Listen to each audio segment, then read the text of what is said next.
Hello and welcome to a new podcast series by Coller Capital. I'm David Hallifax, the Head of Private Wealth for Coller Capital in Australia and New Zealand. And today we're going to discuss and focus on an important question that we're hearing from advisors and clients alike. And that is how to build a diversified private markets portfolio. Private markets have become an increasingly important part of the investment landscape, and as a result have become an increasingly important part in client portfolios. The benefits of private markets are clear.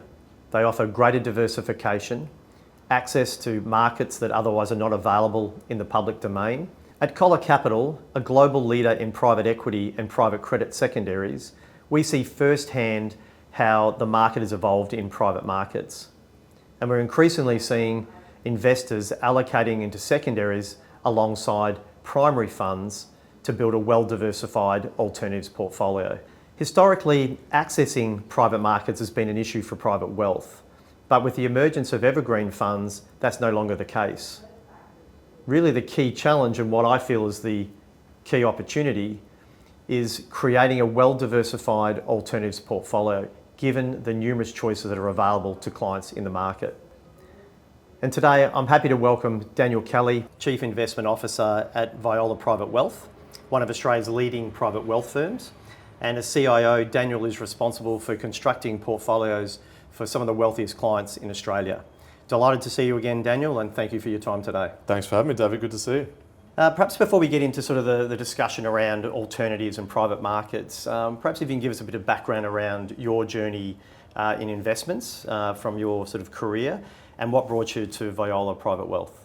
So I've spent the best part of the last 15 years working in a number of the different structures of wealth management in Australia, which when I came to Viola, really my job was to bring all the pros of those organisations and leave some of the cons, because I've worked in the big, institutional investment bank. I've worked in a boutique local wealth management firm.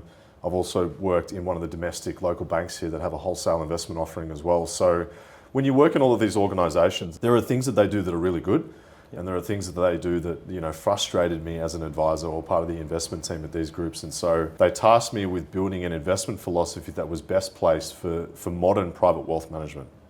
And I think some of the stuff we're going to talk about today with the proliferation of alternatives, things have really changed in the last 3 to 5 years with access to markets. There was once only, institutions, endowments and pension funds could get access to these opportunities. And so I had to think about how do we ensure that the clients at Viola are best placed now and then also into the future. And so I really had to think with an open mind and outside the box. And I think genuinely, I say this hand on heart, that we have the most well-constructed investment philosophy in the Australian marketplace now, and alternatives is a huge part of that. Are there any sort of guiding principles you follow in respect of the decision making when looking at managers? Yeah, there are probably a few initial screens that just separate a good manager from a bad manager. The first, and I always get kind of an interesting reaction when I say this, like it's some point that people haven't heard before, but we only work with managers that have produced alpha. If I can't see consistent evidence of alpha above the respective benchmark, whether that's public or private markets, over 3, 5, 10, ideally since inception time horizons, then I'm already betting on a turnaround story with that manager from day one. We need to see alpha. We need to see a manager investing their own balance sheet, either the personal balance sheet of the principals or the firm balance sheet, because if they don't believe that that is where a marginal dollar should go, then we shouldn't believe that that's where we should be putting one of our clients' marginal dollars.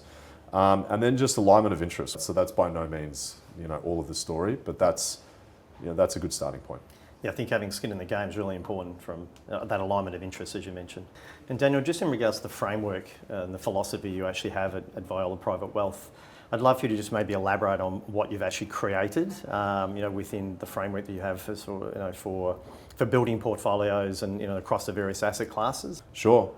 It's called the Viola Private Wealth Core Squared Satellite Model. But this was what I was saying before about having seen a number of different models of wealth management across those different firms that I've worked at in the past before. And all the listeners would be very familiar with the core satellite model. Yep, that's been around in finance for a really long period of time, which is typically characterized by a passive core, and then you've got more active strategies around the edge. What a lot of firms are doing now is, even under that traditional core satellite model, is traditional asset classes in the core and then alternatives in the satellite.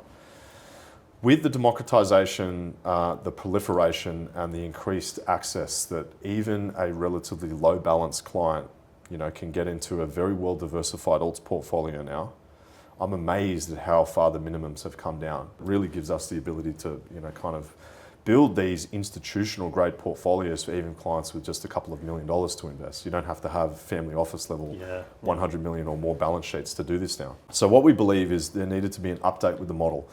And so we have two cores. We have a traditional asset class core, which is stocks, bonds, and cash. And then we have an alternative investment core, which is exclusively semi-liquid evergreen open-ended funds. Evergreen funds allows us to actually get a client's strategic asset allocation in and away much easier. And so a traditional drawdown fund, which would sit in that satellite alt sleeve. So there's the core alternative sleeve and the satellite alternative sleeve. It's not that we won't ever lock up money for 5, 10, 15 years. We're still happy to do that. So really long-term patient capital. There's nothing wrong with that. You just need to make sure that you're getting paid the illiquidity premium for locking money up. And you mentioned access, and it's an important one. Historically, private markets have only been accessible in a closed-ended format. The emergence of evergreens have come into play. And so now we've actually seen not just one or two evergreen funds, but now we've seen a proliferation in that space. All the large, global, private equity or private market managers have all brought in evergreen funds, not just in Australia, but globally. And so for me, it's really important that it's not so much a choice or a challenge around accessing private markets today. It's actually a challenge around how do you actually construct a diversified private markets or alternatives portfolio, given now the massive choice you actually have. I'm interested in your comments on that. Yeah, literally when you were talking, I thought of an analogy. I think it's kind of similar to the music industry, right? So once upon a time, to record a record, you needed $1 million record contract. You needed to get into a studio that would cost, $20,000 a day. The evolution of tech means that anyone can get into a band and create music, whether they should or not. And to some degree, I have noticed the proliferation of evergreens because they're all in my inbox. The challenge now has it's not access. Everyone has access now. Right. It's now sorting out good managers from bad managers. And so that's where that screening process, and then starting with some really clear definitions of where you're looking and what you're looking for. Be surprised about if you ask that question to really sophisticated finance people, they won't be able to answer you. They'll kind of give you some examples of funds, and it's like, no, tell me what an alt is, right? So traditional asset classes are long only stocks, bonds, and cash, and alternatives is everything else. The only correct definition. So before we worked out how much do we want to do in alternatives, and we do 40%, we're one of the market leaders in that space. And whenever I say that, people kind of say, oh, that's kind of high, is it? It's not at all. The industry will be where we already are in the next 3 to 5 years. And actually, if you have a look under the hood of what advisors are doing in these big shops versus what maybe the SA model, kind of recommends, all the good advisors are doing much higher allocation stalls because that's what sophisticated clients want. And access to public markets is really, really easy now, right? It's kind of the Robin Hood generation. It's not like it was in the 80s where access to even public stocks was limited. So we had to start with the definitions. We can then go out and look for the best in breed managers to fill that. But we do that within what we call the high conviction list structure. And if you need to make a change down the track. But do the upfront time and research to actually canvass the market and have a look what's out there. And then select what you believe to be the best in breed expression of that. And then fill a high conviction list of managers with that. And then it also means that we're kind of controlling for dispersion across client portfolios. And our advisors are not mandated to use our high conviction list. They can use whatever they want, but it narrows that confidence interval of potential outcomes. So we don't have a growth profile client that ends up with a 20% return and then another growth profile client that ends up with a negative 5% return. And we went through that process with Coller, right? So we had to look at all the secondary managers out there in the marketplace. I had a particular reason for wanting a secondaries private equity manager in the portfolio, again, to differentiate and diversify risk factors. Because your portfolio is going to inherently react a little bit differently to macroeconomic shocks, just because of the inherent benefits that being a secondaries manager allows, as well as the really attractive entry point that I believe secondaries presents now with the difference between dry powder versus opportunities out there. And the kind of congestion that we've seen with DPI from a lot of managers, that means that high quality portfolios are being sold, not because the managers want to sell them, just because they have to return capital. to investors. I knew that I wanted a secondaries manager. We went out there, we had a look at, and we kind of spoke before we started the podcast. We would only look at using an evergreen open-ended structure with a firm that we really trusted. And it's my belief that kind of just because you're a good private equity manager doesn't mean you can manage a liquidity sleeve, which is really, really important when you're offering monthly or quarterly liquidity to clients. Closed-ended is very different to evergreen. And I've got no problem with funds being locked up. It's a feature, not a bug of private markets. We want to be confident with the firm's balance sheet, the track record, and I'm genuinely not just saying this because I'm doing a podcast with Coller, but like yours was second to none, right? It was quite an easy decision once we'd done all the work and we ended up going with you. Perhaps just give us a little bit more flavour around what's the role in private markets relative to, say, hedge funds and infrastructure and real estate. How do you see the role of private markets? Is it a diversifier? Is it there to reduce volatility? To gain greater access to different parts of the market? How do you sort of think about private markets in the context of the overall portfolio? Everything should be a diversifier, whether it's public or private markets. So with all the categories of our SAA, and we run an all-weather portfolio structure. So it's not like a barbell approach.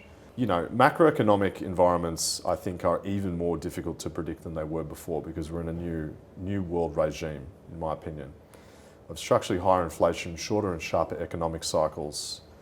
We've had, deglobalization happening since the GFC, which means that the dampening effect of global economies being more interconnected that kind of, smooths that sine wave of peaks and troughs of boom and bust cycles is more exacerbated now. And so even if you can predict the macro environment, predicting how markets will react is impossible. Macroeconomic research is really important, and we still absolutely provide our views and we still tilt portfolios into what we believe is kind of good risk management. But over the long term, I don't believe that any wealth management firm really has a massive competitive edge for that. So the all-weather portfolio structure is the way that we solve this.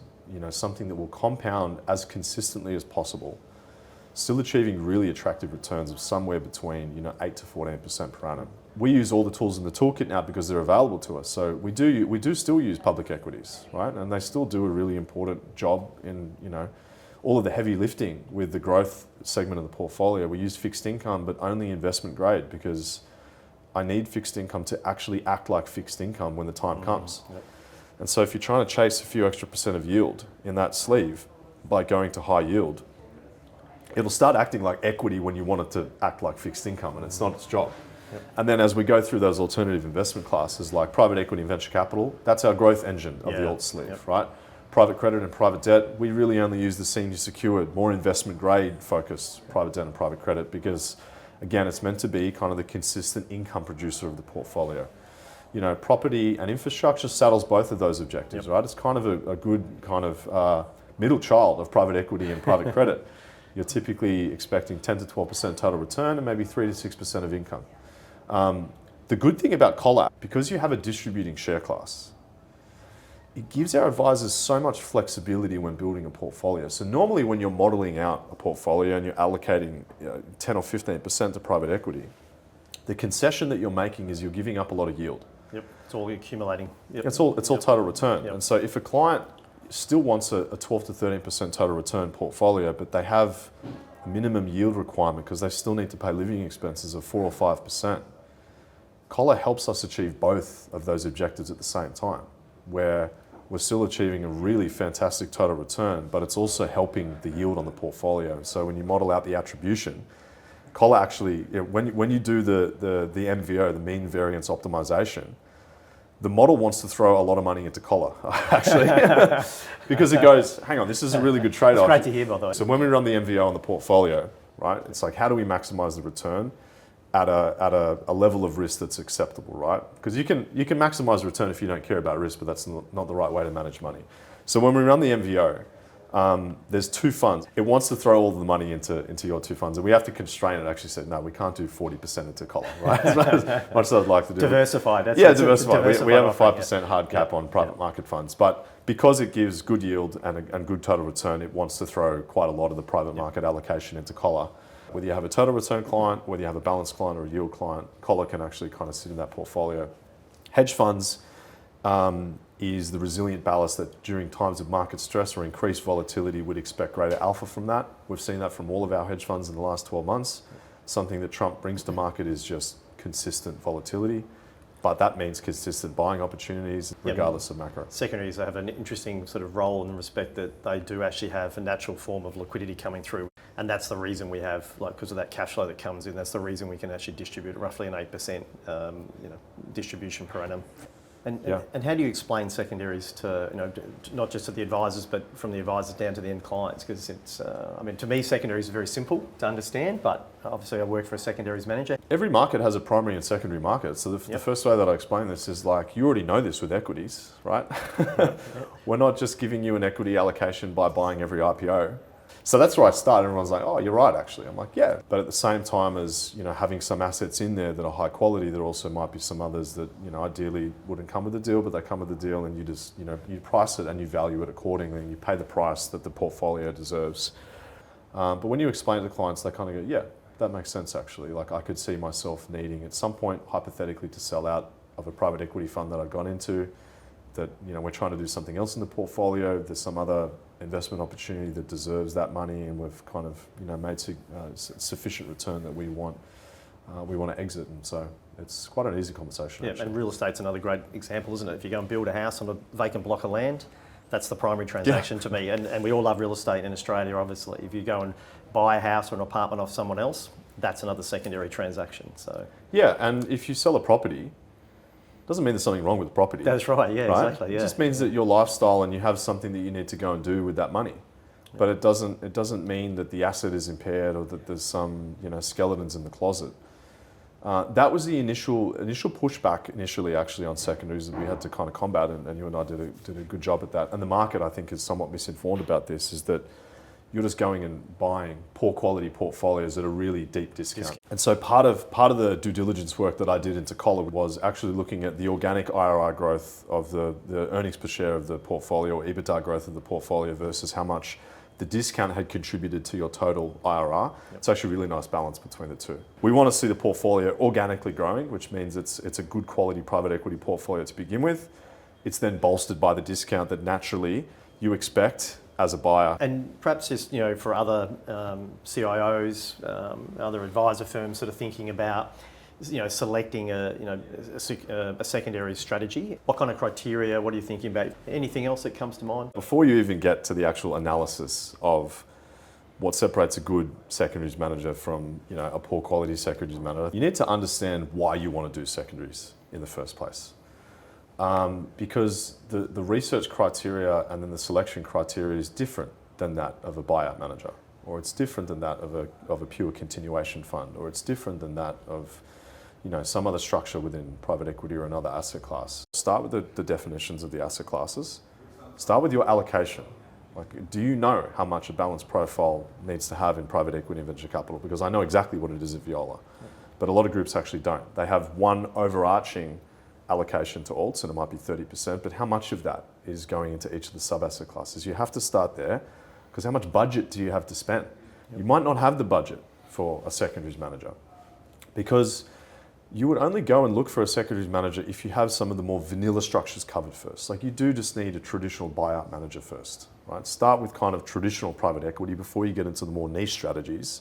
And secondaries, although it is absolutely a core part of our portfolio structure, it's something that you would bolt onto a somewhat already completed private equity sleeve. You need to solve kind of the more bread and butter stuff first, and you need to solve all of the other bread and butter, alts asset classes first, before you then start to look for the more interesting strategies. My recommendation wouldn't even be, like, to know which secondaries manager you want first, you actually have to get your house in order first with all of the other asset classes. And then once you do that, then you can start doing the work. And when you do the work, if you haven't looked at secondaries before, there might be a lot of education that you need to go through. There was some stuff that I learned doing the due diligence process about secondaries that I didn't know before. I knew the structure of what you do and the benefits, but when you're actually deep in the weeds, on page 90 of the IM, you learn some stuff, right? Not every firm is as far down the path of alternatives as we are. Then they might be still 1, 2, 3 years away from considering a secondaries manager, because they first need to work out, like, how much can we do in alts? It's a client education process as well. Keep in mind that I had built that core squared satellite model now. So if I was trying to do that 10 years ago, I only would have had closed-ended funds to play exactly with, right. So Yeah, if you're a firm that had a sophisticated alts program that was built 10 years ago, every single one of your clients would have a strategic asset allocation with alts filled with closed-ended funds. Yep. You can't just then chop and change over into like a semi-liquid fund. There's like a long tail of distributions that needs to come out and redemptions that need to happen before you can then go, okay, you're coming out of, the PEP primary fund that was a 10-year lockup fund, let's go into something else, right? Yeah, and the secondaries manager has an interesting role in the market because they're both obviously, they pick up LP positions. So the Coller is a natural buyer of portfolios from institutions like that.